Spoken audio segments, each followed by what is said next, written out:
will do at least something, because we are still getting the support from the US, but from the previous appropriation package passed by the previous House. And in terms of China, look, I am not an expert in China. I never comment on the stuff I don't understand.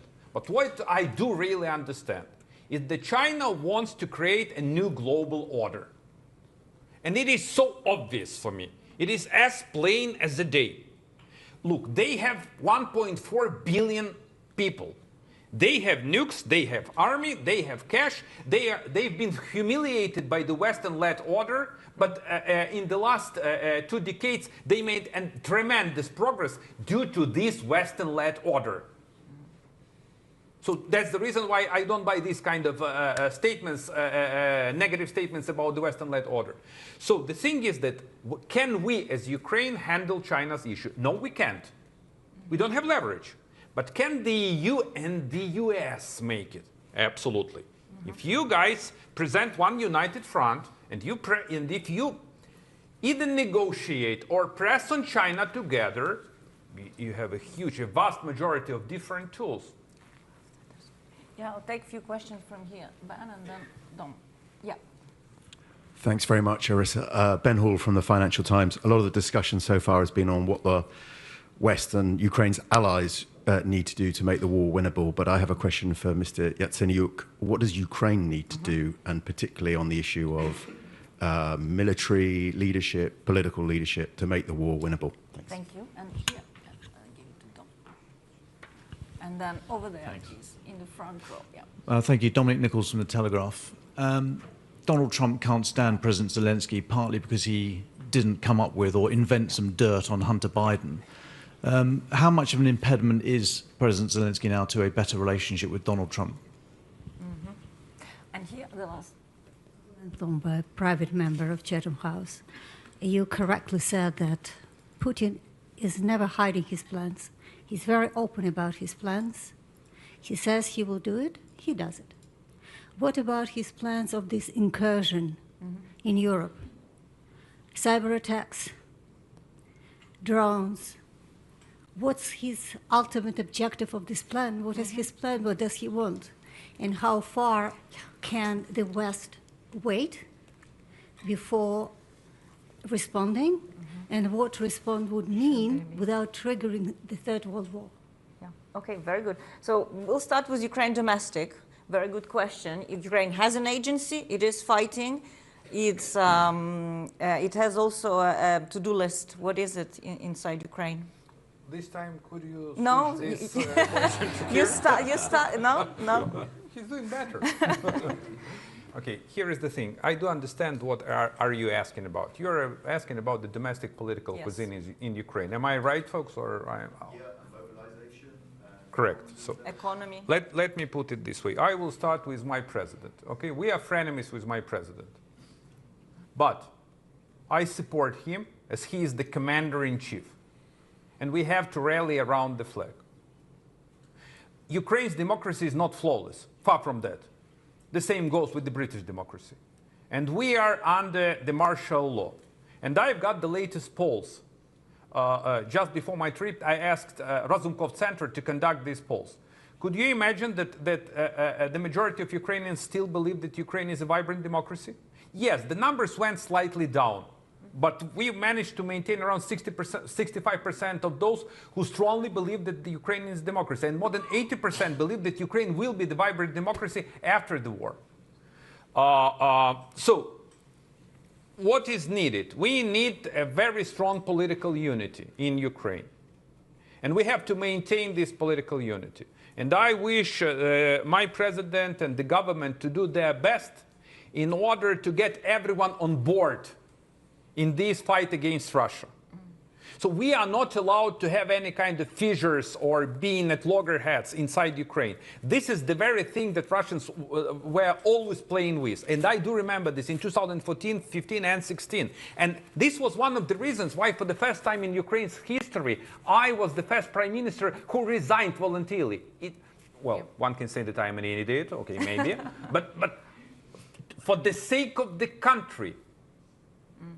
So it is important to maintain this kind of political stability. The second one, it's about the morale of Ukrainian people.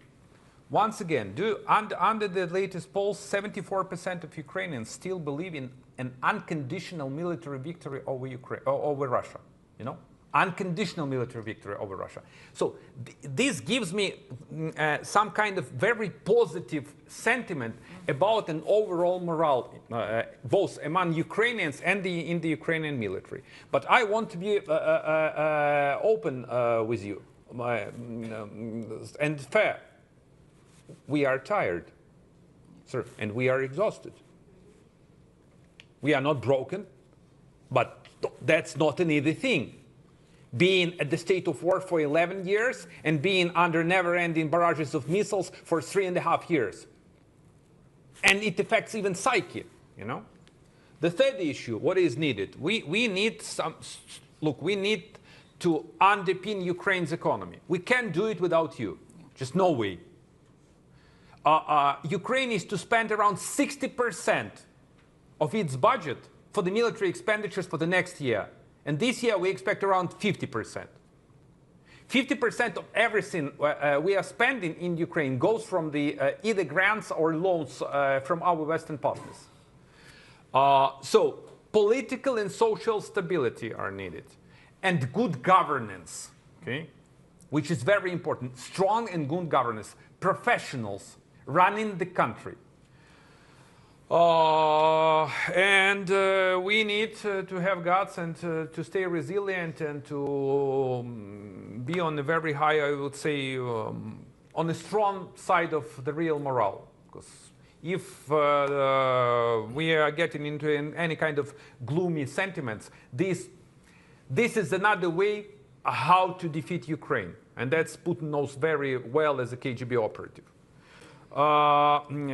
Zelensky and Trump. You are well aware about this dressing down in the White House. Okay? I don't want to go back to what has happened. I wish it would never happen. And frankly, I don't want to comment who is to blame. Okay? But the thing is that my president did everything to get along with President Trump.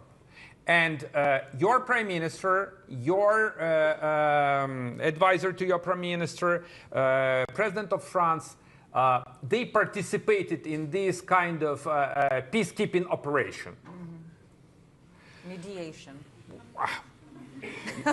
It sounds better, mediation. Okay? There wasn't open war. And the reason why I'm telling you this, because look, it was obvious there were different ideas in the Oval over how to prosecute, over how to work with Ukraine, whether to turn its back on Ukraine and to wash its hands, or to be engaged.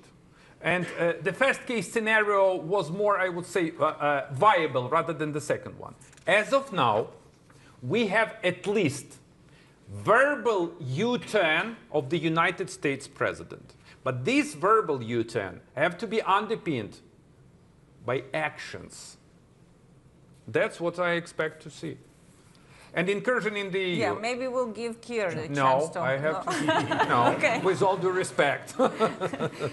So, you've asked about the incursion. There were a number of aims that Putin followed. The first one is to test Article 4, Article 5, to test military protocols of the European Union. But the main idea he had is to send a signal to every single nation of the European Union. I am ready to send fighter jets, drones, and I am ready to fight against you, unless you abandon Ukraine. My message to you, if you abandon Ukraine, he's gonna send everything, fighter jets, tanks, and his military, to your sovereign soil. Kier? Just briefly, please forgive me, but the way you phrased the question is a perfect example of the result of the kind of mental capture that I refer to. It's not just you. Our policymakers also have been asking, if we confront Russia, does that not risk World War III? Mm-hmm. It's the wrong way round. It is through not confronting Russia, yes, not setting boundaries, that we have arrived in the position of intense vulnerability where we are now, where it turns out that despite decades, 1 decade, of warnings that airports are vulnerable to hostile UAV operations, European airports don't have countermeasures. despite years of rearmament in Poland, trying to learn the lessons from the war that is happening next door, there's still not an integrated air and missile defense system ready to cope with drones. Despite the cyber attacks, the arson, the sabotage across Europe that has been going on not since the start of the war, but for much longer, for decades, there's no response from European capitals that actually appears to make a difference, except in very single isolated circumstances. All of that has its roots in this idea that Russia somehow is a force of nature, something that you have to live with, as opposed to run by people whose decision-making can be influenced. Yeah. And actually, that I want to bring in Moldova, where I think there's a reason to celebrate something that Moldova resolutely countered Russia interference and exposed that it's not that Russia is so strong and powerful, it's because previously they had the free passage through electoral systems, through political corruption, through energy, and if you counter that, you actually can defend your country. So that is the good news of this week in Moldova. But let's take a few more questions. A gentleman there, and then I've seen a hand, yeah. Oh, yeah, the lady here. Yes, please, go ahead.